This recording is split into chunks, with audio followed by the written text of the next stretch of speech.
यदि तुम हरि रूपी कल्प तरु का भजन करना चाहते हो तो विषय विकार को छोड़ दो। विषय भोगों में सुख नहीं है, भ्रमात्मक है। जैसे मरुभूमि में जल दिखाई देता है पर होता एक बूंद नहीं है, ऐसे विषय भोगों में सुख दिखाई देता है पर मिलता नहीं है। फिर वही अतृप्ति, फिर वही तृष्णा, फिर वही कामना। यदि हरि का भजन करना चाहते हो तो तज विषय विकार, काम क्रोध लोभ मोह मद मत्सर, ये जो षड विकार हैं, भगवान की शरणागति लेकर भगवान के बल से इनसे बचने का प्रयास करो। सार भज, नाम जप करो। सब शास्त्रों का, सब ग्रंथों का एक ही सार है, मधुर मधुर भगवान के नाम का स्मरण। गीता जी का सार, नष्टो मोहा स्मृतिर्लब्धा त्वत्प्रसादान में अच्युता। हे अच्युत, आपकी कृपा प्रसाद से मोह का नाश हो गया और अखंड स्मृति प्राप्त हो गई। सार भज, सब शास्त्रों का सार है भगवान का स्मरण, नाम स्मरण, रूप स्मरण, लीला स्मरण, गुण स्मरण, भगवद स्मरण। ये कब होगा? जब विषय विकार तज, तब सार भज, तब भजन में रुचि होगी। नहीं तो षड विकार बार बार विक्षेप डालते रहते हैं। कह रहे हैं अजहू जो मैं कहूं सोई करूं। अब जितनी आयु चली गई उतनी तो चली ही गई, अब जो आयु बची है मैं जो कह रहा हूं वो कर। विषय विकार का त्याग कर और नाम जप कर। और आगे वर्णन करते हैं, समो संतोष विचार विमल अति सत्संगति, ये चार दृढ़ करि धरु। ये चार बातें अपने दिमाग में, अपने हृदय में रख लो। शम, सबके प्रति व्यवहार आपका सहनशीलमय होना चाहिए। कोई आपकी पूजा करे या कोई आपकी निंदा करे, कोई आपसे मित्रता रखे या आपसे शत्रुता रखे, अपमान करे या सम्मान, आपका व्यवहार सम होना चाहिए। ये क्षमता हृदय में धारण करने वाला ही हरिकल्प तरु को प्राप्त कर पाता है।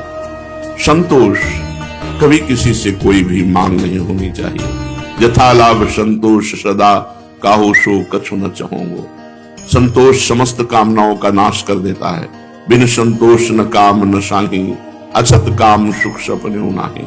सम और संतोष और विचार विमलति, पवित्र विचार और सत्संगत, इन चार को दृढ़ता पूर्वक पकड़ लो। पहली पंक्ति में कहा विषय विकार को छोड़ो, सार बात पकड़ो, भगवान का नाम जप। जितनी आयु रह गई है उतनी आयु में चार बातें धारण कर लो। क्षमता, संतोष, पवित्र विचार और सत्संगति, साधु संगति, इन चार को दृढ़ता पूर्वक पकड़ लो। काम क्रोध अरु लोभ मोह मद राग द्वेष, निशेष करि परिहरु। गोस्वामी जी कहते हैं काम क्रोध लोभ मोह अभिमान राग द्वेष, इनको जड़ से मिटा दो, बिल्कुल छोड़ दो, निश्चय बचने न पावे। हृदय में ये दोष रहने ही ना पावे। ये सब कैसे होगा?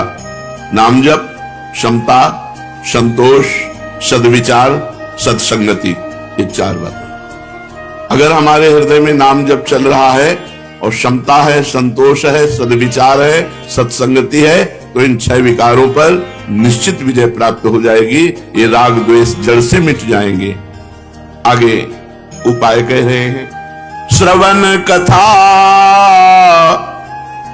मुख नाम, हृदय हरि सिर प्रणाम, सेवा कर अनुसरू। अमृत में वचन है। कानों से भगवान की कथा के सिवा और बंद कर दो, कुछ मत सुनो। शाम मोबाइल भी हो तो केवल भगवत चर्चा सुनो, नहीं उस पर स्विच ऑफ रखो। मानते हैं आज के आधुनिक युग में इसकी आवश्यकता है, तो जितना आपको सपोर्ट भजन में दे रहा है बस उतना ही इसका प्रयोग करो। नहीं, बहुत बड़ा परपंच है अपनी जेब में, ये पूरा संसार का परपंच है, बहुत बचिए। श्रवण कथा, मुख नाम, हरि हृदय, राधा वल्लभ लाल को हृदय ध्यान, मुख नाम, हरि हृदय, मुख नाम, श्रवण कथा, सबको प्रणाम, सबको प्रणाम, एक भी बचने न पावे। जो भी हमारी दृष्टि में आए सबकी चरण वंदना, अपने को तृण से नीच समझना, सबको महान भगवान का स्वरूप समझना। श्रवण कथा, मुख नाम, हृदय हरि, सिर प्रणाम और सेवा, ठाकुर सेवा, साधु सेवा, गुरु सेवा, समाज सेवा, रात दिन, बस इतने में हमको अपनी इंद्रियों को रखना है। श्रवण से भगवान की खूब कथा, भक्तों की खूब कथा सुनो, मुख से हरि नाम, हृदय में भगवान का ध्यान, सबको प्रणाम और सबकी ठाकुर सेवा, संत सेवा, गुरु सेवा, समाज सेवा, जो मिले वो सेवा करो। और कह रहे नयननि निरखी कृपा समुद्र हरि, अग जग रूप भूप सीतावर। नेत्रों से कृपा समुद्र भगवान को ही चराचर विश्व रूप में देखो।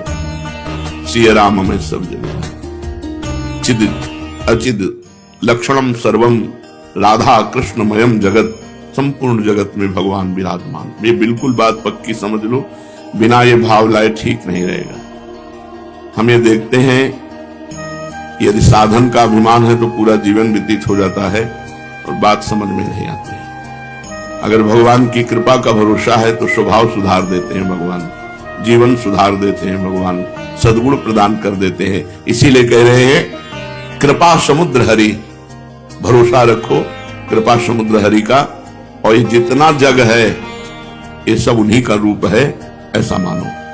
नेत्रों से जहां तुम्हारी दृष्टि जाए मेरे प्रभु इसमें विराजमान। सर्वानुवस्ततया निरीक्ष परम स्वाराध्य बुद्धिर्मम, स्वाराध्य ही नहीं परम स्वाराध्य, मेरे परम इष्ट देव इस रूप में विराजमान है।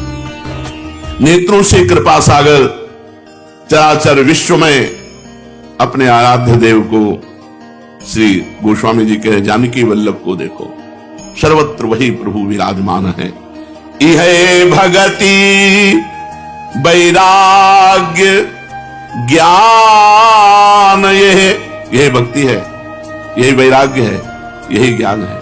श्रवण से भगवान की कथा, मुख में भगवान का नाम, हृदय में भगवान का ध्यान, चराचर विश्व रूप भगवान का मान करके प्रणाम और सबकी सेवा। यही भगति वैराग्य ज्ञान, यह हरितोषण, यह शुभ व्रत आचरु, तुलसीदास शिव मत मार्ग, यह चलत सदा सपने हूं नाहिन डरू। तुलसीदास शिव मत मार्ग, यही चलत सदा सपने हूं नाहिन डरू। यही भक्ति है, यही वैराग्य है, यही ज्ञान है, यही हरितोषण व्रत है, यही भगवान को प्रसन्न करने का व्रत है। अतएव भगवान शंकर के द्वारा यह बताया हुआ मार्ग है, ये परम कल्याण में है। इस मार्ग में चलने में स्वप्न में भी कोई डर नहीं, अर्थात कोई भ्रष्ट नहीं हो सकता, निश्चित भगवान को प्राप्त होगा। कि नाम जप करने वाला उपासक यदि 10 नामापराधों से बच जाए तो उसकी भजन में रुचि हो जाए। 10 नामापराधों का वर्णन हुआ था। फिर प्रश्न हुआ कि यदि नामापराध बन जाए या बन गया है तो क्या उपाय है? तो उत्तर था कि हृदय में जलन हो और वही नाम जप किया जाए तो नामापराध का मार्जन हो। हृदय में पश्चाताप होना चाहिए कि मेरे से गलती हो गई, और भगवान नाम जप किया जाए तो नामापराध का शमन हो जाता है। अब पूछ रहे हैं माला यदि नहीं रखता हूं तो नाम जपने में रुचि नहीं होती, संख्या से रुचि नए साधक को, नाम भूल जाता हूं, माला रखता हूं तो बड़ा संकोच होता है, लोग मजाक उड़ाते हैं, ये तो बड़े भगत बनते हैं, या कोई प्रणाम नमस्कार मान बढ़ाई देने लगता है कि ये तो बहुत नाम जापक हैं, तो इसमें क्या करें? उत्तर, सारा संकोच छोड़ करके नए साधक को माला अवश्य रखनी चाहिए। माला रखने से जप अधिक होता है, नाम भूलते नहीं। माला सबको रखनी चाहिए। मन में तनिक संकोच मत करो, क्योंकि यह महामंगलमय कार्य है, इसके लिए संकोच धारण नहीं करना। जो लज्जा छोड़कर भगवान का नाम जप करता है वो अपने को पवित्र कर देता है और सारे विश्व को पवित्र कर देता है। तीर्थी कुर्वन्ति तीर्थानि सतरति सतरति सलोकान तारयति।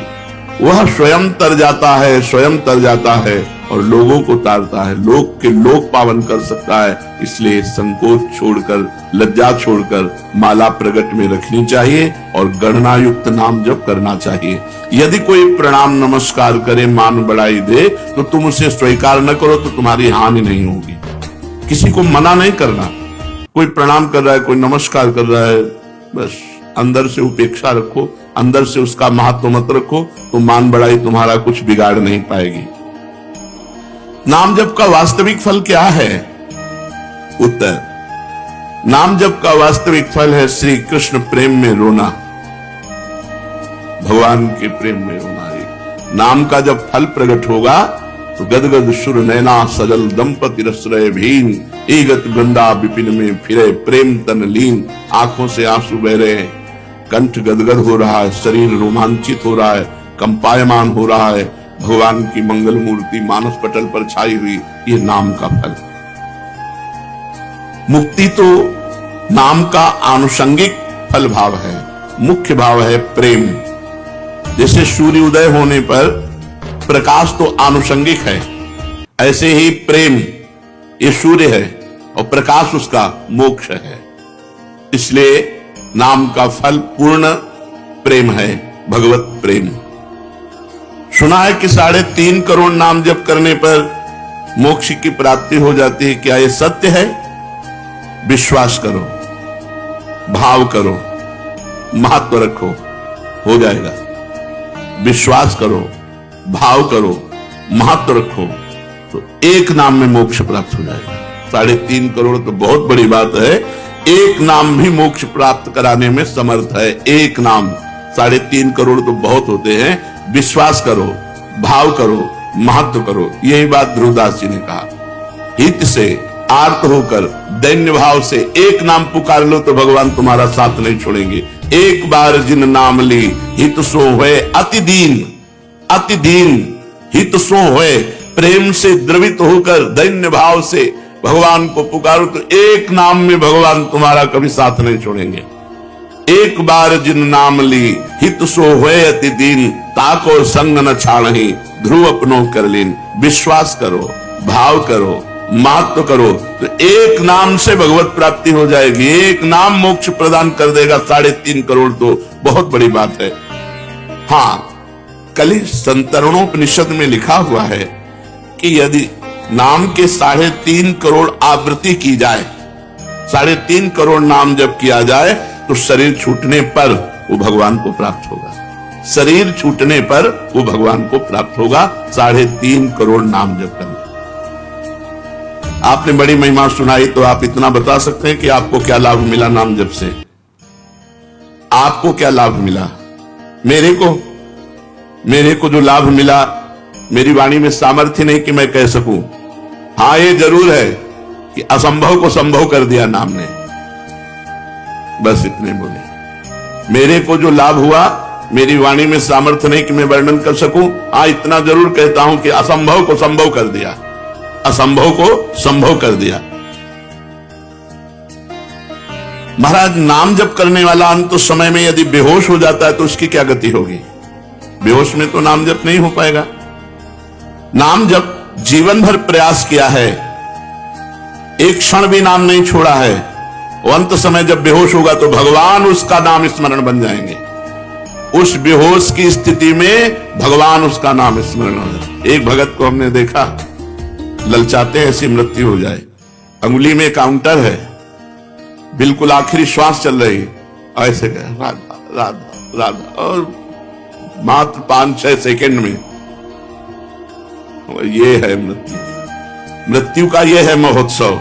और मतलब जैसे नृत्य की मुद्रा में राधा राधा राधा राधा, और बस ऐसे चलता। यदि कोई बेहोश हो जाता है और जीवन भर भजन किया है तो अंत समय भगवान उसका स्मरण बनते हैं और वो भगवान को प्राप्त होता है। आप कृपा करके बताइए कि नाम जप और मंत्र जप में क्या अंतर है? मंत्र जप में विधि की प्रधानता होती है। अपवित्र दशा में आप नहीं जप सकते, अपवित्र स्थान में आप नहीं जप सकते, अपवित्र भाव रखकर नहीं जप सकते।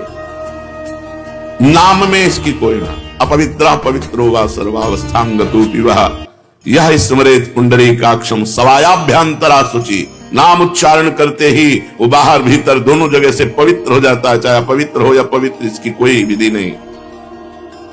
कई जगह मंत्र को अविधि पूर्वक जप करने से हानि भी हो जाती है, लेकिन नाम जप करने से लाभ ही लाभ होता है। नाम जप करने से कभी भी किसी भी दशा में हानि नहीं हो सकती। क्या मंत्र का अर्थ जाने बिना, बिना भाव के अगर जप हो तो फल देता है? हर शब्द ब्रह्म है। वैदिक, तांत्रिक आदि जो भी मंत्र हैं सब शब्दात्मक हैं, उनमें अनंत शक्ति भरी हुई है। बिना समझ के, बिना भाव के भी जप करने पर मंत्र अपनी सामर्थ्य से उसका कल्याण कर देता है। हमने सुना है महापुरुष जन आज्ञा करते हैं कि प्रतिदिन 3 लाख नाम जप करना चाहिए। क्यों? क्योंकि हमें समय नहीं मिलना चाहिए अन्य कार्य के लिए।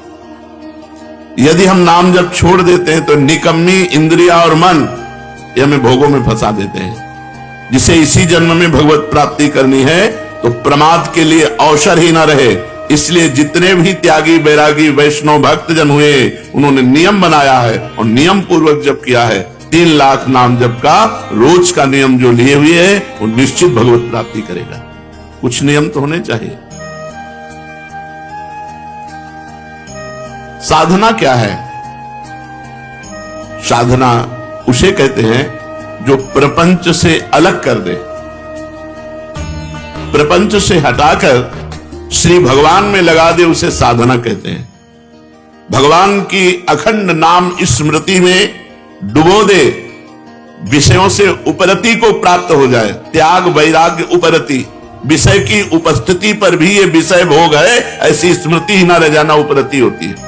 विषयों के प्रति रस बुद्धि है, विषयों का त्याग कर दिया, इसे त्याग कहते हैं। और विषयों के प्रति रस बुद्धि भी खत्म हो गई, उसे वैराग्य कहते हैं। पर उसको ज्ञान रहता है कि विषय है, लेकिन ये विषय है ऐसा ज्ञान भी न रहना, उसे उपरति कहते हैं, इसे साधना कहते हैं। इतना भगवान नाम जप करे कि विषय की उपस्थिति में भी विषय भोग की इच्छा ना हो, ये वैराग्य। और ये विषय है ऐसा बोध ही ना हो, उसे उपरति कहते हैं। ये साधना आगे क्यों नहीं बढ़ती?